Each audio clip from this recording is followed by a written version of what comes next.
الحمد لله وكفى وسلام على عباده الذين اصطفى أما بعد أعوذ بالله من الشيطان الرجيم بسم الله الرحمن الرحيم يا أيها الذين آمنوا اذكروا الله ذكرا كثيرا وسبحوه بكرة وأصيلا سبحان ربك رب العزة عما يصفون وسلام على المرسلين والحمد لله رب العالمين اللهم صل على سيدنا محمد وعلى آل سيدنا محمد وبارك وسلم۔ قرآن مجید میں ذکر کا لفظ کئی معنوں میں استعمال ہوا ہے۔ ایک تو قرآن مجید کے لیے بھی استعمال ہوا ہے، اِنَّا نَحْنُ نَزَّلْنَا الذِّكْرَ وَإِنَّا لَهُ لَحَافِظُونَ۔ یہاں ذکر سے مراد قرآن مجید نصیحت نامہ ہے، اور ایک ذکر سے مراد یاد ہوتی ہے۔ جیسے ہم اردو میں کہتے ہیں کہ فلاں کا ذکر ہوا، کسی کا تذکرہ ہو نا تو تذکرہ سے ذکر کا لفظ ہوتا ہے۔ تو آج جو عنوان ہے وہ ہے اس معنی میں کہ ہم اللہ کا ذکر کریں، اللہ کو یاد کریں۔ اللہ فرماتے ہیں اے ایمان والو، اللہ کو کثرت کے ساتھ یاد کرو۔ کثرت کا مطلب کیا کہ لیٹے بیٹھے کھڑے ہر حال میں اللہ کو یاد کرو۔ چنانچہ حدیث مبارکہ میں آتا ہے، ابو ہریرہ نے روایت کرتے ہیں کہ نبی صلی اللہ علیہ وسلم نے فرمایا ان اہل السماء لیرون بیوت اہل الذکر تضیء لهم کما تضیء الکواکب لاہل الارض، کہ جس طرح زمین والوں کے نزدیک آسمان پہ ستارے چمکتے ہیں، اسی طرح آسمان والوں کے نزدیک وہ گھر چمکتے ہیں جن میں اللہ کا ذکر کیا جاتا ہے۔ اگر ہم اپنے گھروں میں اللہ کا ذکر کریں تو ہمارے گھر اللہ کے فرشتوں کو یوں محسوس ہوں گے جیسے دور سے ستارہ چمک رہا ہوتا ہے۔ حافظ ابن حجر رحمۃ اللہ نے لکھا ہے کہ 3 چیزوں سے انسان کی پریشانیاں ختم ہوتی ہیں۔ ایک کلام الحکماء، داناؤں کا کلام۔ دانا لوگ جب بات کرتے ہیں نا تو بندے کے دل کو تسلی ہو جاتی ہے، اس کا غم غلط ہو جاتا ہے۔ دوسرا اللہ کا ذکر، ذکر سے اللہ کے انسان کی پریشانیاں ختم ہوتی ہیں۔ شاعر نے کہا نہ دنیا سے، نہ دولت سے، نہ گھر آباد کرنے سے تسلی دل کو ہوتی ہے خدا کو یاد کرنے سے۔ اللہ کو یاد کرنے سے دل کو اطمینان ملتا ہے، سکون ملتا ہے۔ اور تیسرا لقاء اولیاء اللہ، اولیاء اللہ کے ساتھ ملاقات سے دل کو سکون ملتا ہے۔ سیدی رحمۃ اللہ فرمایا کرتے تھے کہ بعض آسمانی کتابوں میں لکھا ہے کہ اللہ نے فرمایا اے میرے بندے، جب میرا ذکر تجھ پر غالب آ جاتا ہے تو میں تیرا عاشق بن جاتا ہوں۔ یعنی جب بندہ اتنا ذکر کرتا ہے، اتنا ذکر کرتا ہے کہ بندے پر ذکر غالب آ جاتا ہے، اللہ فرماتے ہیں پھر میں تیرا عاشق بن جاتا ہوں۔ اللہ بندے کے عاشق بن جاتے ہیں۔ ابو سعید خراز رحمۃ اللہ علیہ فرماتے ہیں کہ اللہ جب کسی بندے کو دوست بنانا چاہتا ہے تو اس کے لیے اپنے ذکر کا دروازہ کھول دیتا ہے، ذکر کی توفیق دے دیتا ہے۔ پھر جب وہ بندہ اللہ کے ذکر سے لذت پاتا ہے تو اسے اپنے قرب کا دروازہ کھول دیتا ہے۔ پہلے ذکر کی توفیق ملتی ہے، پھر جب وہ بندہ ذکر کرنا شروع کر دیتا ہے تو اللہ اپنا قرب کا دروازہ کھول دیتے ہیں۔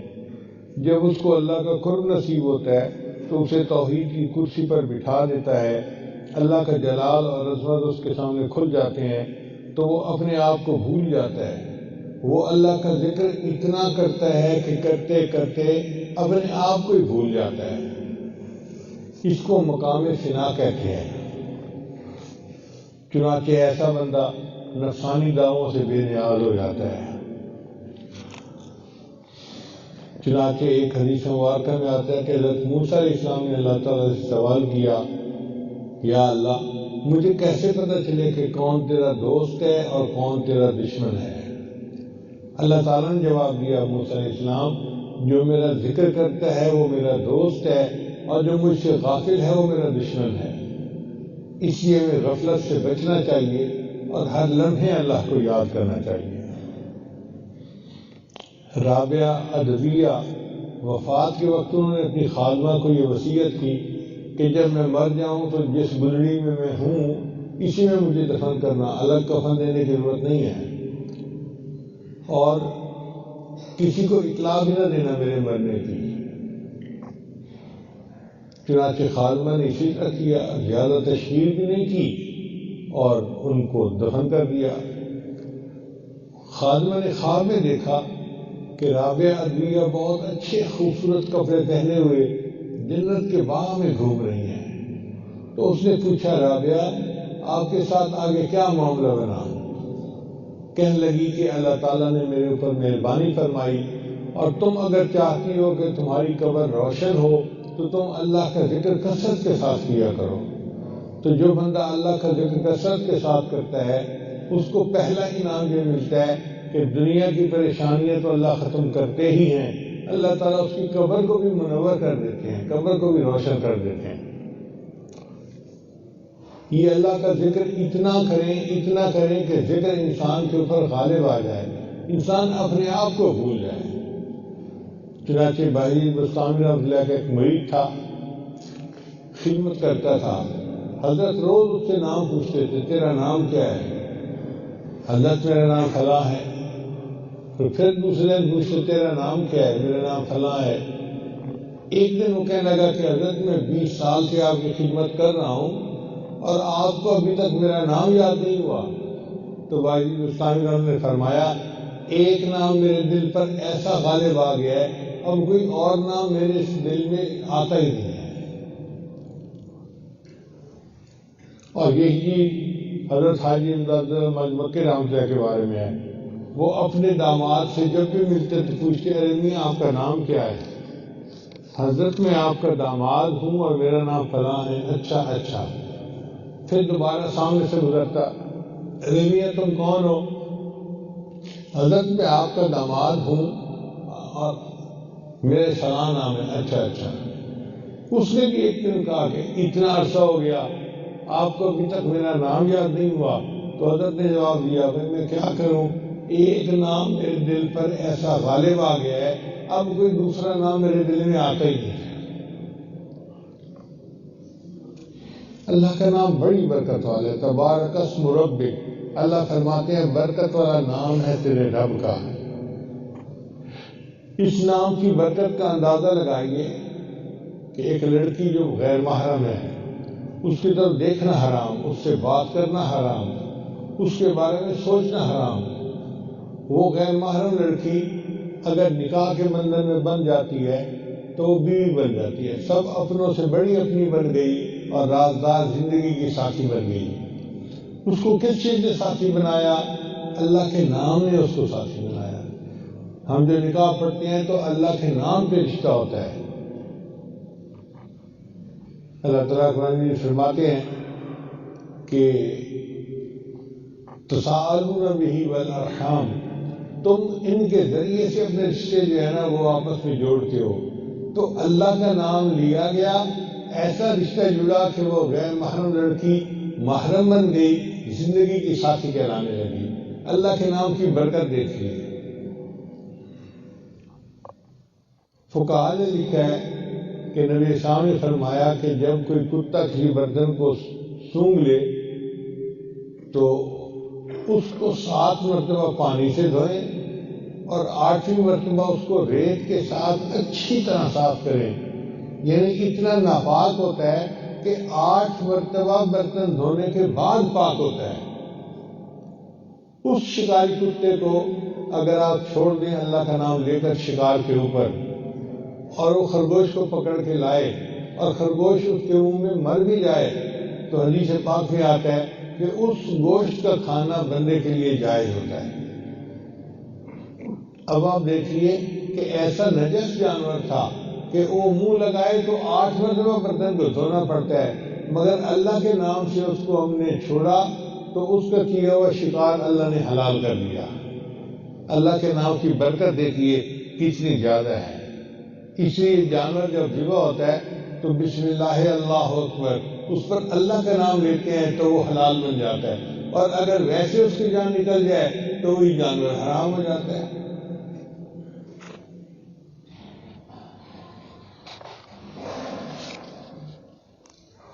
اس لیے یحییٰ بن معاذ رضی اللہ عنہ فرماتے تھے، اے اللہ دن اچھا نہیں لگتا مگر تیری یاد کے ساتھ، اور رات اچھی نہیں لگتی مگر تجھ سے راز و نیاز کے ساتھ، دنیا اچھی نہیں لگتی مگر تیری اطاعت کے ساتھ، اور جنت اچھی نہیں لگتی مگر تیرے دیدار کے ساتھ۔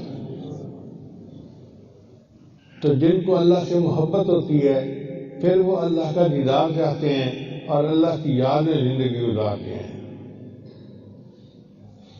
جنید بغدادی فرماتے ہیں، میں نے ایک مرتبہ خواب میں شیطان کو دیکھا کہ انسانوں کے مجمع میں ننگا پھر رہا تھا، تو میں نے اسے کہا کہ وہ بدبخت، تجھے شرم نہیں آتی تو انسانوں کے مجمع میں ننگا پھرتا ہے؟ تو شیطان نے مجھے کہا کہ یہ انسان کا یہ تو سارے جانور ہیں۔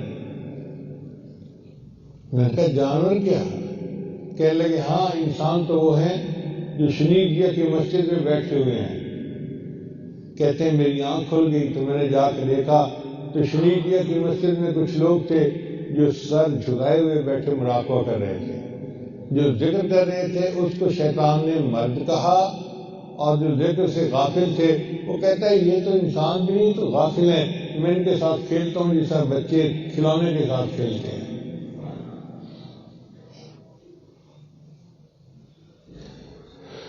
چنانچہ قرآن مجید کی آیت ہے وَكَانَ تَحْتَهُ كَنْزٌ لَهُمَا،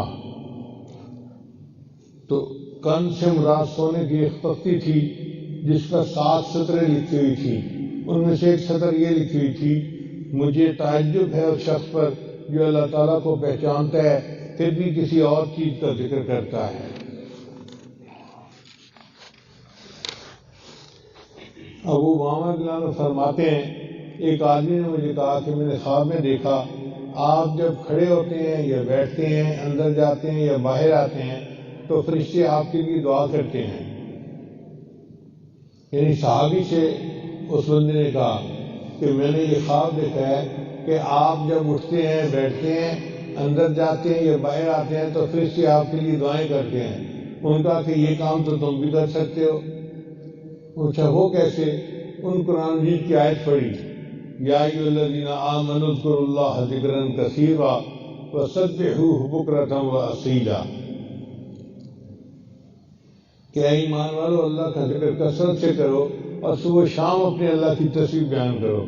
هو الذی یصلی علیکم، وہ اللہ تمہارے اوپر رحمتیں نازل فرمائے گا، وملائکتہ، اور اس کے ملائکہ بھی تمہارے اوپر رحمتیں نازل کریں گے، لیخرجکم من الظلمات الی النور، تاکہ تمہیں ظلمت سے نکال کر روشنی کی طرف لے جائیں، وکان بالمؤمنین رحیما، اور اللہ تعالیٰ ایمان والوں کے لیے بڑا رحیم ہے۔ اس کا مطلب یہ کہ جو بندہ کثرت کے ساتھ ذکر کرتا ہے اللہ بھی رحمتیں برساتے ہیں اور اللہ کے فرشتے بھی اس کے لیے دعائیں کرتے ہیں۔ اب آپ سوچئے کہ یہ کتنا عجیب معاملہ ہوگا کہ اللہ کے فرشتے اٹھتے بیٹھتے کھڑے ہر وقت ہمارے لیے دعائیں کر رہے ہوں، اور یہ تبھی ممکن ہے جب ہم اللہ کا ذکر کثرت کے ساتھ کریں گے۔ چنانچہ نبی علیہ السلام سے ایک حدیث مبارکہ منقول ہے کہ آپ نے ارشاد فرمایا 3 بندوں کی دعا رد نہیں ہوتی، ایک جو بندہ اللہ کا ذکر کثرت کے ساتھ کرتا ہو وہ مستجاب الدعوات بن جاتا ہے، اس کی دعائیں قبول ہوتی ہیں، اور دوسرا ودعوت المظلوم، مظلوم جو دعا کرتے ہیں اللہ اس کی دعا کو رد نہیں کرتے، دعا کو قبول فرما لیتے ہیں، وہ امام المقسط، اور جو عادل امام ہوتا ہے یعنی سربراہ ہوتا ہے مگر عادل ہو تو اللہ اس کی دعا کو بھی قبول فرما لیتے ہیں، رد نہیں فرماتے۔ تو 3 بندوں کی دعا کو اللہ رد نہیں فرماتے، ان میں ایک وہ بندہ جو وقت کا بڑا ہو اور عادل ہو، دوسرا وہ بندہ جو مظلوم ہو، اور تیسرا وہ بندہ جو اللہ کا ذکر کثرت کے ساتھ کرتا ہو۔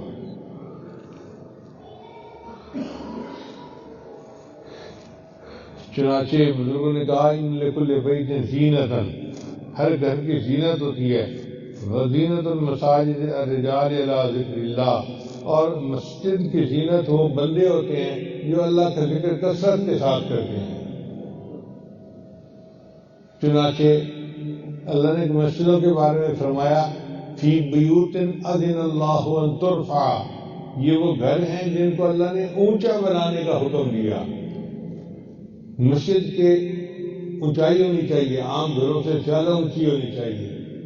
الحمدللہ آپ دیکھ رہے ہیں یہاں آپ کو مسجد اونچی نظر آئے گی، عام گھروں کی چھتیں اتنی اونچی نہیں ہوتی۔ ہم نے اسی لیے اس کو اونچا بنایا کہ اللہ کا قرآن کہتا ہے فی بیوت اذن اللہ ان ترفع ویذکر فی حسبہ، اور اس میں اللہ کے نام کا ذکر ہوتا ہے، یسبح لہ فیہا بالغدو والآصال رجال لا تلہیہم تجارت ولا بیع عن ذکر اللہ واقام الصلاۃ وایتاء الزکاۃ یخافون یوما تتقلب فیہ القلوب والابصار۔ اللہ تعالیٰ ہمیں اپنا ذکر کثرت کے ساتھ کرنے کی توفیق عطا فرمائے۔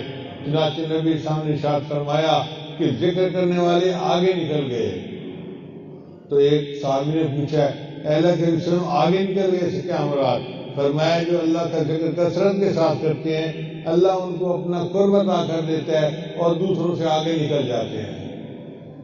ایک حدیث مبارکہ میں آتا ہے کہ اللہ تعالیٰ نے موسیٰ علیہ السلام کو فرمایا اتحب ان اسکن معاک فی بیتک یا موسیٰ، اے موسیٰ علیہ السلام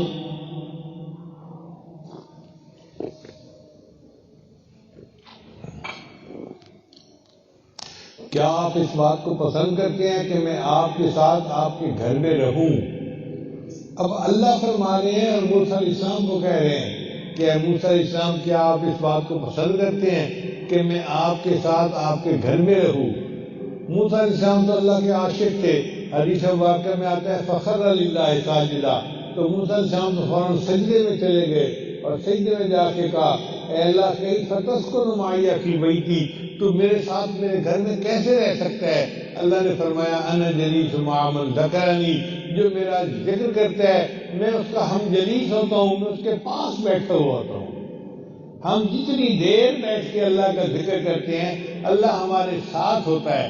کتنی بڑی بات ہے کہ ہمیں اللہ کا ایسا قرب نصیب ہو جائے۔ اس لیے اللہ کو کثرت کے ساتھ یاد کرنا چاہیے۔ اللہ تعالی ہمیں اپنے ذکر کی توفیق عطا فرمائے۔ یاد میں تیری سب کو بھلا لوں کوئی نہ،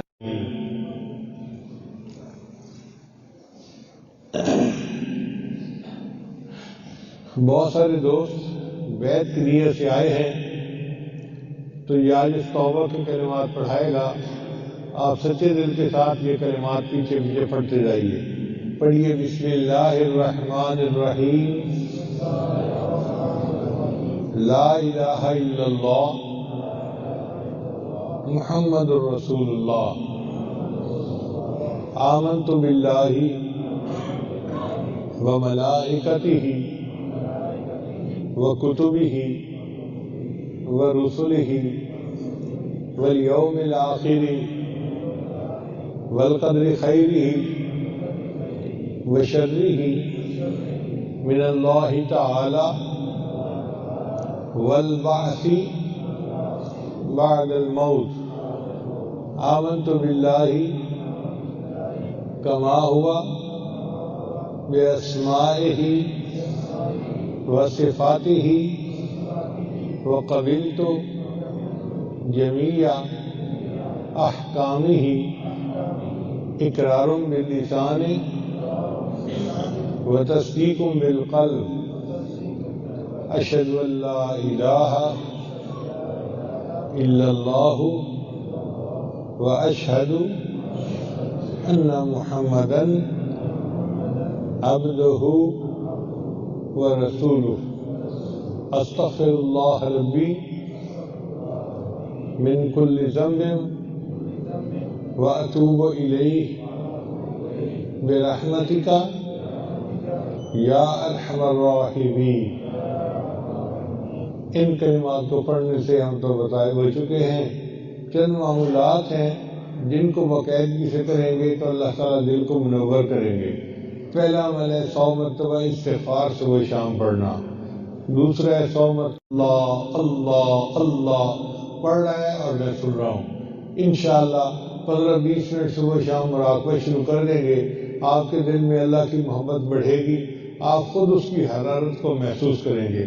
اللہ تعالیٰ سب کو اپنے مقبول بندوں میں شامل فرمائے۔